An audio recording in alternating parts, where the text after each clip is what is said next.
So you're ready to buy a house, but you're just not sure where to get started. Let's walk you through that process today. So the first thing is not going to be go contact a lender, find out what kind of financing you need.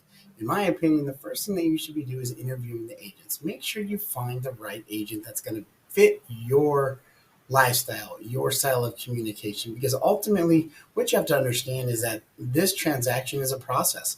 You could be working with the agent for 30, 60, maybe 90 days on this single transaction, not to mention what could come even after that. So it's always important that you go ahead and start to interview agents. I would recommend interviewing two or three agents.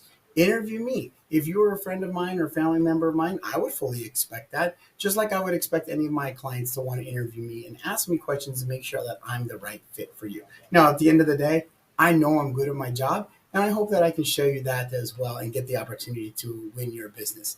Now, with that being said, once we do get past that process of making sure that we find the right agent, and again, not based on just a review here, a review there, but ask for resources, ask for references, find out about them. Okay.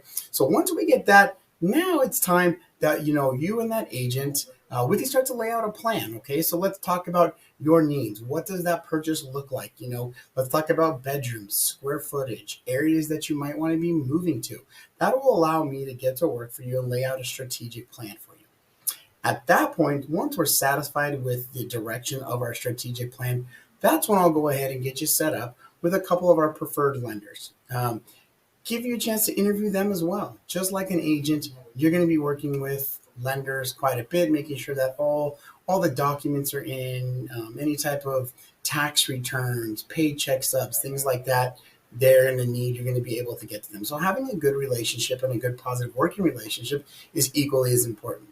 Also, during that process, once you go ahead and get on with that lender, now we're going to start to understand what our buying power is. So, with that, we'll start to understand what the top end of our budget may be, what our comfortable zone in our budget may be, what kind of down payment we're going to need, and where that money is going to be coming from.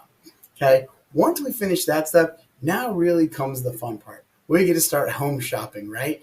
We'll start to lay out some of the homes. We'll start to build a more of a shopping list, a viewing list, if you will, and we'll get out on the town, take a look at some of the properties because it's one thing to see the property online. One, we know the pictures are always going to be a little bit different, but I want you to get familiar with the neighborhood.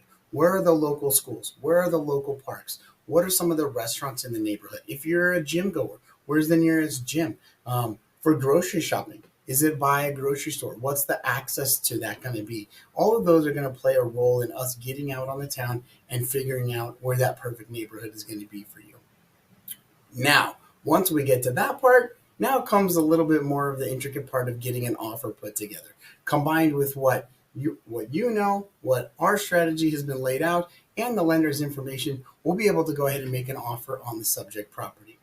Once we get that taken care of, now we're kind of in that under contract period. That's where now we're going to start to move into some of the other more intricate details. And we're going to have more videos on this and going to go a little bit more in depth. But one of the first things that you're going to need to do once you get under contract is go ahead and get your earnest money deposit wired over to title. Now, what does that mean? Well, earnest money is simply just a good faith deposit that you're going to be making with the title company, who's a third party company that has no interest on either side with them. And rule of thumb is it's going to be about 1% of the purchase price. But the buyers do want to know, the sellers do want to know that you as the buyer are a serious candidate for this home. Okay. Once we get that situated, we'll move into the home inspection process. This is where we're going to hire somebody to come in and just evaluate the home, make sure it's meeting the standards of the home itself, and of course, your standards. Taking a look at things like the electrical, the plumbing, the AC units, the water heaters, things like that, that we want to make sure are functioning properly as you go down this path of purchasing a new home. Now, here's where it gets a little fun on our end too, is that I love to use this as an opportunity to build a little bit more equity into your offer. A lot of people might just think of this as let's just fix the things that are broken. I use this as an opportunity is to get the sellers to contribute either by doing the repairs through their licensed contractors or getting a credit to help you take care of those. Is that this is what I use to really add to our offer, because some of these repairs may cost $1,000, $5,000, $10,000 or more. So I like to stay aggressive in this period and making sure that we're asking for the things that we need to happen to get this home up to your standards. That's when we'll have another negotiation stage between myself and the listing agent to make sure that we can come to terms that are acceptable to us. So that is really the essence of the beginning of where to start, the first couple of steps. I hope that's been helpful. Thank you for listening, and stay tuned for more videos where we'll go into more depth on some of these topics.